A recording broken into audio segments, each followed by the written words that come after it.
जी तो अस्सलाम वालेकुम, उम्मीद करता हूँ आप सब लोग खैरियत से होंगे। Welcome back to another vlog. आप देख रहे हैं कार्स डॉकयार्ड। मेरा नाम है जी सैयद शहाब शाह। लास्ट व्लॉग में मैंने भाई आप लोगों को हमारे काम के मुतल्लिक और कुछ इंजन्स के मुतल्लिक बताया था और कुछ लोगों को बातें बुरी लगी थी। मैंने जब ये बात की कि यार हर जो इंजन इंपोर्टर होता है उसके पास जीडी लाजमी होनी चाहिए और वो होती है जनरली, तो लोगों ने मुझे कहा कि भाई हम लोग तो 50 साल से इंजन लेके आ रहे हैं, इसी तरह दे रहे हैं।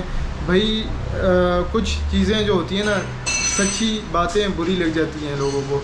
तो बहरहाल हमारा काम है अवेयरनेस देना लोगों को। हमारी जितने भी, चाहे कोई बंदा हमसे काम करवा रहा है या नहीं, काम एक अलग चीज़ है, लेकिन जो मेरा प्लेटफॉर्म है और अल्हम्दुलिल्लाह कन्वर्जन के लिहाज से पाकिस्तान का सबसे बड़ा प्लेटफॉर्म है और सबसे ज़्यादा हम कन्वर्जन्स कर चुके हैं। इन मामलात को समझने वाले एक्सपीरियंस तजुर्बा जो है ये कोई चीज़ होती है। तो मैं नहीं चाहता कि मेरी प्लेटफॉर्म से कोई किसी किस्म की गलत इन्फॉर्मेशन जो है वो लोगों तक पहुंच सके। अच्छी बेहतर इन्फॉर्मेशन और लोगों को उससे हेल्प आउट होना चाहिए। चाहे आप किसी और भाई से भी इंजन ले रहे हैं तो मेक श्योर करें कि भाई उसकी जो जीडी है उसके पास होनी चाहिए, भले ही वो आपको ना दे, ठीक है, लेकिन दिखाना फ़र्ज़ है कि भाई ये चीज़ इसके ऊपर मैंने कस्टम पे किया हुआ है। क्योंकि यहाँ पर लोग नॉन कस्टम चीज़ को बेच रहे हैं जिसके ऊपर कस्टम ड्यूटी पे नहीं की, तो लाजिम सी बात है वो चीज़ सस्ती होनी है। जिसके ऊपर कस्टम ड्यूटी पे हुई होगी तो वो ज़्यादा उसके ऊपर पैसे दिए होंगे और वो चीज़ कंटेनर में साफ़ सुथरे माहौल में आई होगी, ठीक है। तो आई होप आपको मेरी बात समझ आई होगी। बहरहाल काम चल रहा है। हमारी जो इलेक्ट्रिकल टीम है कंप्लीट, वो पहुंच चुकी है माशाल्लाह से कराची। और अच्छा, काफ़ी सारे भाई उनको थोड़ी गलतफहमी हो रही है कि शायद हमने पिंडी का ब्रांच ख़त्म करके कराची में, भाई हमारी कराची की ये दूसरी ब्रांच है। पिंडी में हमारी जो टीम है वो वैसे ही काम कर रही है जैसे पहले हो रहा था, ठीक है।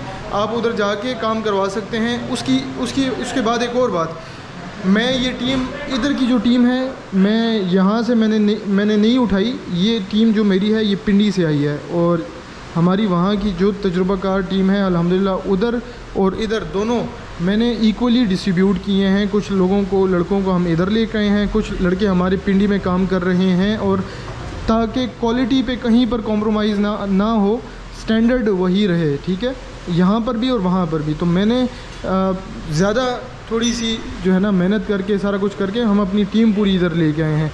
इनकी रिहाइश का इंतज़ाम सारा कुछ मुझे करना पड़ा है, बहुत मेहनत करनी पड़ी है, तो ताकि आपको जो स्टैंडर्ड वाला काम जो पिंडी में था वो ही यहीं पे कराची में भी मिलेगा और पिंडी में भी उसी तरह ही मिलेगा। तो जो भाई काम करवाना चाहते हैं पिंडी में तो वो भाई पिंडी जाएं, जो कराची में आना चाहते हैं बिना झिझक आएँ हमारे पास, इंशाल्लाह काम आपको वैसा ही पिंडी वाला मिलेगा। तो अब चलते हैं अगले टॉपिक के ऊपर। आज मैं आपको बताऊंगा कि K6 इंजन और जो मार्केट में R06 जो इंजन है लोग उसकी बात करते हैं, इसमें क्या फ़र्क है, कौन सा बेहतर है, कौन सा लगवाना चाहिए आपको। हमने इन गाड़ियों में, हमारे पास कुछ बाहर मज़ीद प्रोजेक्ट्स आए हैं। आज इंशाल्लाह हम कोशिश करेंगे ये गाड़ी हम कंप्लीट करके डिलीवर कर दें, ये गाड़ी कंप्लीट करके डिलीवर कर दें इंशाल्लाह। ये गाड़ी आई हुई है हमारे पास, ये इधर ही कराची में किसी ने कन्वर्जन की है इस गाड़ी की, तो वो हम दोबारा से सारी उसके माउंट्स और वायरिंग इसकी सेट करेंगे। बाकी इसके अलावा हमारे पास दो मज़ीद गाड़ियाँ आई हैं कल्टस, ठीक है। एक ये कल्टस आई है 739, एक ये कल्टस आई है। इन दोनों में एक में मैनुअल 660 है, एक में ऑटो में करेंगे इंशाल्लाह। तो आज जैसे ही ये गाड़ियाँ निकालते हैं तो ये दोनों गाड़ियाँ हम अंदर लगा के और इसके इंजन्स खोल देंगे। पावर स्टीयरिंग लग रहे हैं गाड़ियों में, उसमें लग चुका है और इसमें अब लगा रहे हैं। बाकी हमने रेडिएटर भी भाई मैं अपने साथ जैपनीज़ ही लेके आया हूँ, ठीक है। ये देखें हमारे पास ये रेडिएटर का जो है ना वो पूरा हमारे पास ये प्योर जैपनीज़, ठीक है, ये आप देख रहे होंगे, ये लगे हैं। और अभी इसमें हमने वायरिंग जो है वो तैयार हो रही हैं इलेक्ट्रॉनिकली। गाड़ी को हम इंशाल्लाह स्टार्ट करते हैं। तो अब बात करेंगे R06 इंजन के ऊपर। भाई ये जो इंजन है ना, ये ऑटो में जो इसके साथ ATF गियर है ये, और ये ट्विन कैम है बेसिकली। अब जो R06 मार्केट में एक भाई ने इंस्टॉल किया है सबसे पहली बात यह है कि मैं R06A मैनुअल ट्रांसमिशन में 2 साल पहले मैं कर चुका हूँ ये प्रोजेक्ट, ठीक है। 2 साल पहले कर चुका हूँ, लोग अभी कर रहे हैं, मैं 2 साल पहले कर चुका हूँ। लेकिन उसमें जो सबसे बड़ी बात है वो ये है कि जो हम उसको प्रैक्टिकल नहीं कर सकते, प्रैक्टिकली इस तरह से नहीं कर सकते। ऑटो में तो फ़िलहाल ऑन होने से रहा, मैनुअल आपको R06 मैनुअल ट्रांसमिशन में ऑपरेट हो जाएगा। लेकिन लोग क्या कर रहे हैं वो भी मैं आपको बताऊंगा, ठीक है। तो और उसके ऊपर जो कॉस्ट आ रही है, अब इस सेटअप के ऊपर आ रही है 2,40,000 रुपये कॉस्ट।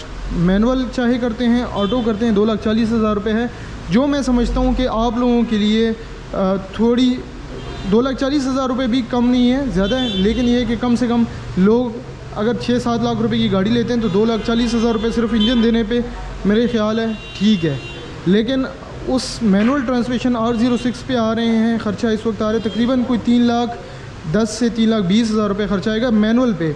ऑटो तो अभी उसमें ऑपरेट हो ही नहीं सकता, मैनुअल पे आएगा आपका 3,20,000, जो कि मैं समझता हूँ बेवकूफ़ी है। उसकी वजह यह है कि मैनुअल ट्रांसमिशन में अगर आपने करवाना है और एवरेज के लिए करवाना है तो ये K6 मैनुअल ट्रांसमिशन के साथ ही बेहतरीन एवरेज देती है। लोकली आपको 20, 21, 22 की देगी। लॉन्ग पे बहुत सारे हमारे मैंने आपको वीडियोस दिखाई होंगी 24-25 तक की एवरेज मैनुअल में दे रही है। तो यही एवरेज आपको R06 भी दे रही है। तो 3,20,000 रुपये लगाने से बेहतर है कि आप 2,40,000 रुपये लगाएं। और ये इंजन ज़्यादा रिलायबल है, इसके पार्ट्स उससे सस्ते हैं और वाफिर मिकदार में हैं। ये इंजन बहुत ज़्यादा हैं, बेतहाशा हैं, तो आपको इजीली इसके पार्ट्स भी अवेलेबल हैं कम पैसों में, और एवरेज आपको जो परफॉर्मेंस होगी वही मिलेगी जो आपको R06 की मिलेगी। और उसमें कॉम्प्लिकेशंस हैं, इसमें कोई कॉम्प्लिकेशंस नहीं है। उसमें जो कॉम्प्लिकेशन एक जो सबसे बड़ी है वो ये है कि उसमें जो की इमोबिलाइज़र है बेसिकली उस गाड़ी में आया हुआ है R06 के साथ, तो वो या तो आपको उसकी पूरी की पूरी डायग्राम जो डैशबोर्ड की वायरिंग हो गई, चाबी उसके साथ, उसकी चाबी होती है उसमें स्मार्ट की जिसको कहते हैं, वो होनी चाहिए। उसमें कंप्यूटर होना चाहिए, वो स्मार्ट की सारा कुछ सर्किट पूरा होना चाहिए, तब जाके उसका कंप्यूटर ऑन होगा, की मोबिलाइज़र ऑन होगा। और इसके अलावा लोग क्या कर रहे हैं, उसको बाईपास कर रहे हैं मैनुअल ट्रांसमिशन में। बाईपास किस तरीके से कर रहे हैं कि उसके कंप्यूटर के अंदर फ़ाइलें डाल रहे हैं, उसको इनक्रिप्ट कर रहे हैं, फ़ाइलें डाल के, और उसको जो उसका की मोबिलाइज़र है वो बाईपास कर रहे हैं।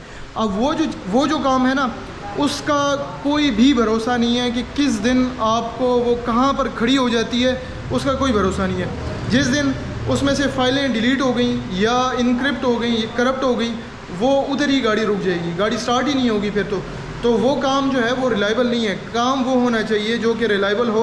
अगर आपको याद हो, बहुत सारे आप में से जो भाई हैं मुझे पुराने देखने वाले हैं, तो मैंने जब ये ट्विन कैम, ये बेसिकली डिजिटल मीटर और कैन बॉक्स के साथ काम शुरू किया था, तो मैंने आपको बताया था कि जब मैं काम शुरू करूँगा इंशाल्लाह तो वो काम रिलायबल और बेहतर अंदाज से हर एंगल से सोच के मैं काम शुरू करूँगा।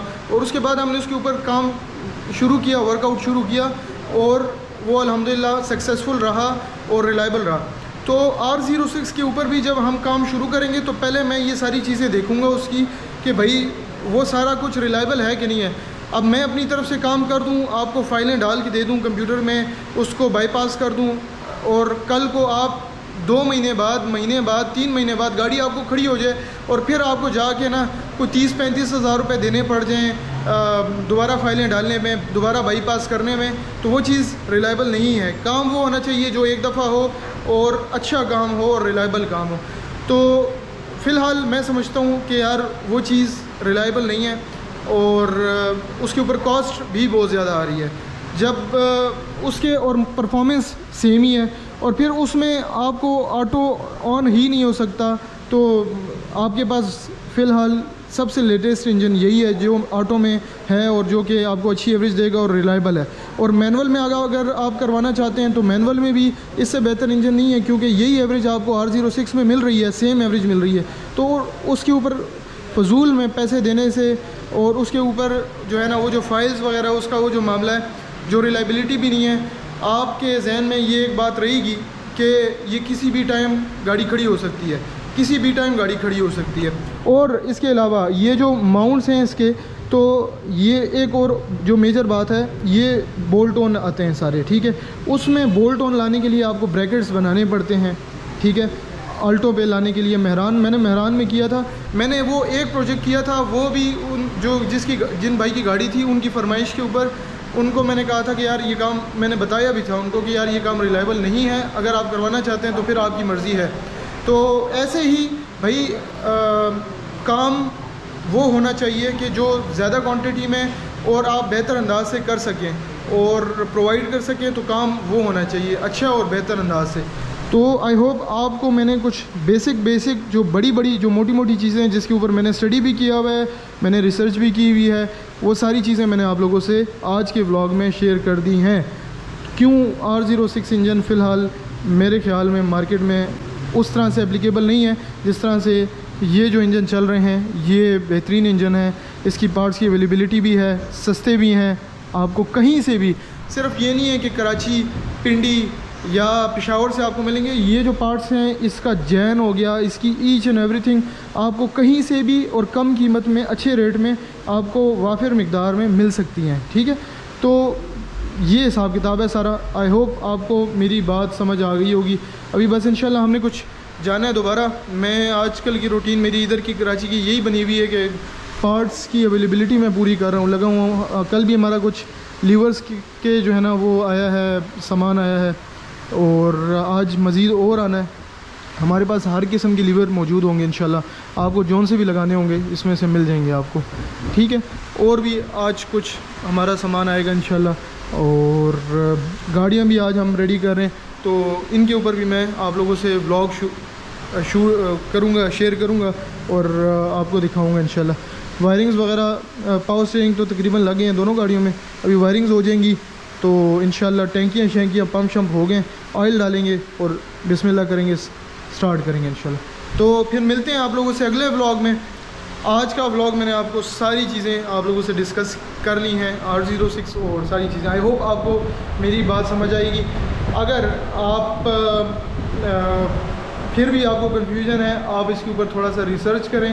R06 इंजन लगाने से पहले आप उसके ऊपर पूरा रिसर्च करें और फिर आप मेरी बात को उसके साथ कंपेयर करें, तो आपको इंशाल्लाह समझ आएगी कि मैंने जो बात की है वो क्यों की है, किस हवाले से की है। अपना बहुत सारा ख्याल रखें, अपनी दुआओं में मुझे याद रखिएगा। चैनल को ज़रूर सब्सक्राइब कीजिएगा। अल्लाह हाफ़िज़।